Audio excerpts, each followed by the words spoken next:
തദ്ദേശ തെരഞ്ഞെടുപ്പ് ഫലത്തിൻ്റെ ഞെട്ടൽ UDF കേന്ദ്രങ്ങളിൽ ഉണ്ടാക്കിയ അമ്പരപ്പ് ചെറുതല്ല. കാരണം മറ്റൊന്നുമല്ല, ഫീൽഡിൽ സജീവമായിരുന്നവർ പോലും UDFിൻ്റെ കോൺഗ്രസിൻ്റെ ഉന്നത സ്ഥാനങ്ങളിൽ ഇരിക്കുന്ന നേതാക്കൾ പോലും ഇത്ര വലിയൊരു വിജയം പ്രതീക്ഷിച്ചിരുന്നില്ല എന്നുള്ളതാണ് കൃത്യം. ഇതിനു മുൻപ് നടത്തിയ പല പരാമർശങ്ങളിലും പല അഭിമുഖങ്ങളിലും പല പത്രസമ്മേളനങ്ങളിലും UDFിൻ്റെ പ്രധാനപ്പെട്ട നേതാക്കൾ പോലും ഒരു ഭേദപ്പെട്ട നിരയുള്ള വിജയം എന്ന തരത്തിൽ മാത്രമാണ് പ്രതികരിച്ചിരുന്നത്.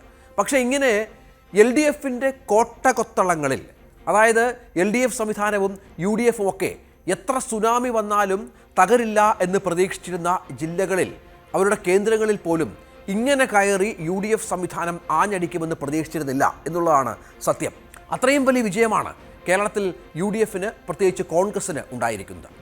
തെക്കൻ കേരളത്തിൽ, മധ്യ കേരളത്തിൽ, വടക്കൻ കേരളത്തിൽ, അങ്ങനെ കേരളത്തിൻ്റെ എല്ലാ പ്രദേശങ്ങളിലും വളരെ കൃത്യമായ ആധിപത്യം UDF സ്ഥാപിച്ചു എന്നുള്ളതാണ് പ്രധാനം.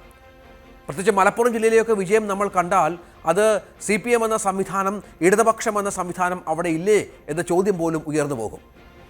BJPക്കും പല മേഖലകളിലും കടന്നു കയറാൻ സാധിച്ചു എന്നതും പ്രധാനമാണ്. ഇടതുപക്ഷത്തിൻ്റെ പല കേന്ദ്രങ്ങളിലും BJPയും വിറപ്പിച്ചു എന്നതും പ്രധാനമാണ്. പ്രത്യേകിച്ചും തിരുവനന്തപുരം നഗരസഭയുടെ ഭരണത്തിലേക്ക് അവർ എത്തുമ്പോൾ സ്വാഭാവികമായും അത് ഇടത് കോട്ട തകർത്തുകൊണ്ടാണ് എന്നതുകൂടി നമ്മൾ കൃത്യമായി മനസ്സിലാക്കണം. കാസർകോട്ടെയും അട്ടപ്പാടിയിലെയും ചില പഞ്ചായത്തുകൾ ഇടതുമുക്തമാക്കാനും BJPക്ക് സാധിച്ചു എന്നുള്ളത് ഇതിനോട് ചേർത്ത് വെക്കണം. അങ്ങനെ ഒരു വലിയ അളവ് വരെ തെരഞ്ഞെടുപ്പ് വിശകലന വിദഗ്ധർക്ക് അമ്പരപ്പിക്കുന്ന ഒരു ഫലമാണ് തദ്ദേശ തെരഞ്ഞെടുപ്പ് ഫലവുമായി ബന്ധപ്പെട്ടുണ്ടായത് എന്നുള്ളതാണ്. ജനം തീരുമാനിച്ചു, ഭരണവിരുദ്ധ വികാരം അലയടിച്ചു. അങ്ങനെ CPMനും ഇടതിനുമെതിരെ വോട്ട് ചെയ്യണമെന്ന് കരുതി കാത്തിരുന്ന ജനം അത് ചെയ്ത് UDF സംവിധാനത്തിനും BJPക്കും. അതായത് അടിത്തറ ഇളകിയ റിസൾട്ട് സംസ്ഥാനത്തിൻ്റെ പല ഭാഗങ്ങളിലും CPMന് സംഭവിച്ചു എന്നുള്ളതാണ്. പ്രത്യേകിച്ച് നമുക്കറിയാം, കൊല്ലം പോലെയുള്ള ഒരു കോട്ടയാണ്. ഞാൻ കൊല്ലത്ത് ജോലി ചെയ്ത ഒരാളാണ്. CPMൻ്റെ സംഘടനാ സംവിധാനം അത്രയധികം ശക്തമാണ്. അവിടെ കോൺഗ്രസ് എന്ന പാർട്ടിക്ക് സംഘടനയുണ്ടോ, സംഘടന ചലിപ്പിക്കാനുള്ള ശേഷിയുള്ള നേതാക്കളുണ്ടോ എന്നൊക്കെ വലിയ തോതിലുള്ള സംശയം ഉയരുന്ന ഒരു പശ്ചാത്തലം കൂടിയുണ്ട് എന്നത് നമ്മൾ മനസ്സിലാക്കണം. അതായത് കൊല്ലത്തെ ഭൂരിഭാഗം നിയമസഭാ മണ്ഡലങ്ങളും വലിയ മൃഗീയ ഭൂരിപക്ഷത്തിൽ LDF ജയിച്ച സ്ഥലം കൂടിയാണ്. അവിടെ NK പ്രേമചന്ദ്രൻ എന്ന ജനകീയനായ ഒരു സ്ഥാനാർത്ഥി ഉള്ളതുകൊണ്ട് മാത്രം അവിടുത്തെ ലോക്സഭാ തെരഞ്ഞെടുപ്പിൽ അനുകൂലമായ ഫലം UDFിനൊപ്പം നിൽക്കുന്നു എന്നതാണ് ഏറ്റവും പ്രധാനപ്പെട്ട ഒന്ന്. അവിടെ ലോക്സഭാ തെരഞ്ഞെടുപ്പിൽ മാത്രമാണ് UDF സംവിധാനത്തിന് എന്തെങ്കിലും ഒരു പ്രയോജനം ലഭിക്കുന്നത് എന്നുകൂടി ചേർത്ത് വെക്കണം. അവിടെയാണ് കൊല്ലം കോർപ്പറേഷൻ പൂർണ്ണമായും UDFിലേക്ക് ചായുന്നത്. വലിയ വിജയം കൊല്ലം കോർപ്പറേഷനിൽ നേടിയെടുക്കുന്നത് അപ്രതീക്ഷിതമായി. ഞെട്ടിപ്പോയി അവിടുത്തെ DCC പോലും എന്നുള്ളതാണ് പ്രധാനം. അതുപോലെ കോഴിക്കോട്, എത്ര വിറപ്പിച്ചാണ് കോഴിക്കോട് ജില്ലാ പഞ്ചായത്ത് ഏറ്റവും ഒടുവിൽ LDF പിടിച്ചെടുക്കുന്നത്. കോഴിക്കോട് നഗരസഭയിൽ എത്ര വലിയ മത്സരമാണ് UDF കാഴ്ചവെച്ചത്. ഇതൊക്കെ UDF സംവിധാനങ്ങളെ അമ്പരപ്പിച്ചു, LDF സംവിധാനങ്ങളെ ഞെട്ടിച്ചു. അങ്ങനെ നമുക്ക് കണക്കെടുത്താൽ, അതെല്ലാം കൂടി പറയാനുള്ള സമയമില്ല, കണക്കെടുത്താൽ ഒരുപാട് സ്ഥലങ്ങളിൽ, മിക്ക സ്ഥലങ്ങളിലും ഇങ്ങനെ സംഭവിച്ചിട്ടുണ്ട് എന്ന് നമ്മൾ ചേർത്ത് വെക്കണം. ഒരു കോൺഗ്രസ് മുക്ത കേരളം എന്നുള്ള പ്രഖ്യാപിത ലക്ഷ്യമാണ് BJPക്ക് കേരളത്തിൽ എന്നുള്ള ചില പ്രചരണങ്ങളൊക്കെ വന്നിരുന്നു. തെരഞ്ഞെടുപ്പ് വിശകലന വിദഗ്ധർ പോലും പറഞ്ഞിരുന്ന ഒരു കാര്യം, ഈ തദ്ദേശ ഭരണ തെരഞ്ഞെടുപ്പ് കഴിഞ്ഞ് നിയമസഭാ തെരഞ്ഞെടുപ്പ് കൂടി കഴിയുമ്പോൾ കോൺഗ്രസ് എന്ന പാർട്ടി അസ്തമിക്കും. കോൺഗ്രസ് എന്ന പാർട്ടി പൂർണ്ണമായും അസ്തമിക്കുകയും മൂന്നാമതും LDF സംവിധാനം അധികാരത്തിൽ വരികയും പിണറായി വിജയൻ മുഖ്യമന്ത്രിയാവുകയും ചെയ്യും. അങ്ങനെ വരുമ്പോൾ BJPയിലേക്ക് വലിയ നേതാക്കളുടെ കുത്തൊഴുക്കുണ്ടാവുകയും മറ്റു പല സംസ്ഥാനങ്ങളിലും സംഭവിച്ചതുപോലെ കേരളത്തിലും കോൺഗ്രസ്സിന് വലിയ തോതിലുള്ള തിരിച്ചടി സംഭവിക്കുകയും ചെയ്യും എന്നുള്ളതായിരുന്നു. അങ്ങനെ പ്രവചനമാണ് പല ആളുകളും നടത്തിയത്. അല്ലെങ്കിൽ BJPയും CPMും തമ്മിൽ ഒത്തുകളിച്ച് ചില സീറ്റുകളിൽ അഡ്ജസ്റ്റ്മെൻറ്റുകൾ നടത്തി മൂന്നാമതും BJPക്ക് CPMനെ ഭരണത്തിലേറ്റിച്ച് അങ്ങനെ കോൺഗ്രസിനെ അസ്തമിപ്പിക്കും എന്നുള്ള ചില പ്രവചനങ്ങൾ കൂടി ഉണ്ടായിരുന്നു പലരുടെ ഭാഗത്തു നിന്ന്. പക്ഷേ അതൊന്നും സംഭവിക്കില്ല എന്ന് വ്യക്തമാക്കുന്ന ഒരു തെരഞ്ഞെടുപ്പ് കൂടിയായി ഇത് മാറുന്നു എന്നുള്ളതാണ്.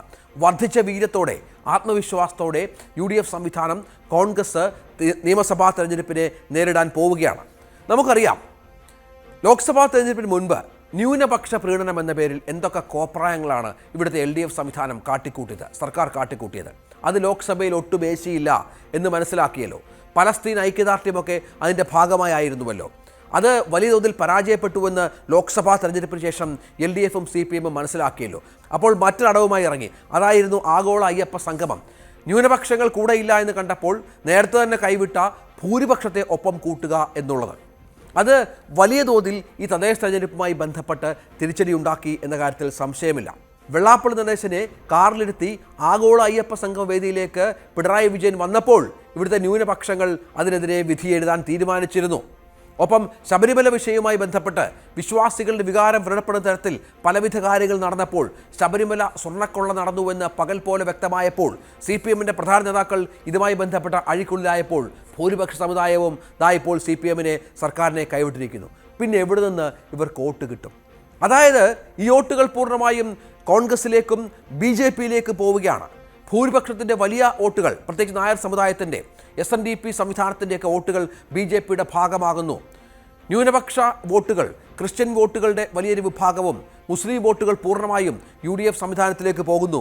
പിന്നെ എവിടെ നിന്നാണ് CPM-നും LDF-നും വരുന്ന നിയമസഭാ തെരഞ്ഞെടുപ്പിൽ വോട്ട് കിട്ടുക?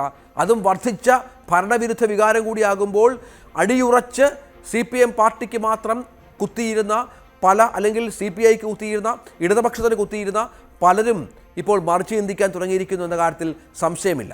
അങ്ങനെ ഒരു തരത്തിലുമുള്ള വോട്ട് വിഹിതം കൃത്യമായി ഉറപ്പിക്കാൻ പറ്റാത്ത ഒരു സംവിധാനമായി CPM മാറുകയാണ്, അല്ലെങ്കിൽ ഇടതുപക്ഷം മാറുകയാണ്. അവിടെയാണ് എൻ്റെ സംശയം. ഒരു കോൺഗ്രസ് മുക്ത കേരളം എന്ന് പറഞ്ഞിരുന്ന ഇടത്ത് ഇടത് മുക്ത കേരളമാകുമോ? അതായത് പച്ചത്തുരുത്തായി കേരളത്തിൽ നിലനിന്നിരുന്ന ഇടതുപക്ഷം രാജ്യത്ത് എങ്ങും ഇടതുപക്ഷമില്ലാത്ത പശ്ചാത്തലം നമ്മൾ ചേർത്ത് വെക്കണം ശക്തമായി. കേരളത്തിലാണ് അവർക്ക് ആകെ ആശ്രയമുണ്ടായിരുന്നത്. അവിടെയും കാര്യങ്ങൾ അസ്തമിക്കുകയാണോ? മറ്റൊരു ബംഗാളായി CPM-ന്, ഇടതുപക്ഷത്തിന് കേരളം മാറുകയാണോ? വരുന്ന നിയമസഭാ തെരഞ്ഞെടുപ്പ് അതിൻ്റെ സൂചികയായി മാറുമോ? ഇപ്പോൾ നൽകുന്ന പ്രധാനപ്പെട്ട വിവരങ്ങൾ ആ തരത്തിൽ തന്നെയാണ്. അസ്തമിക്കാൻ പോകുന്നത് CPM-ഉം ഇടതുപക്ഷവുമാണ് എന്ന് ഇപ്പോൾ പല ആളുകളും കണക്ക് കൂട്ടി തുടങ്ങിയിരിക്കുന്നു. ഇനിയുള്ള ഭാവിയിലെ പോരാട്ടം ഒരുപക്ഷെ BJP-യും കോൺഗ്രസുമായാകും എന്നും പലരും കണക്ക് കൂടി തുടങ്ങിയിരിക്കുന്നു. അത്രത്തോളമാണ് നമ്മുടെ സംസ്ഥാനത്തെ രാഷ്ട്രീയ സ്ഥിതി മാറിയിരിക്കുന്നത്. ഇടതിൻ്റെ ഉറച്ച കോട്ടകൾ പോലും പൊട്ടിത്തകരുമ്പോൾ, വീഴുമ്പോൾ അവിടെ കോൺഗ്രസും BJP-യും കടന്നുകയറുന്ന അസാധാരണമായ ഒരു രാഷ്ട്രീയ സാഹചര്യത്തിൻ്റെ വ്യക്തമായ തെളിവ് കൂടി ഈ തദ്ദേശ തെരഞ്ഞെടുപ്പ് നൽകി എന്നുള്ളതാണ് അതിൻ്റെ പ്രധാനപ്പെട്ട കാര്യം.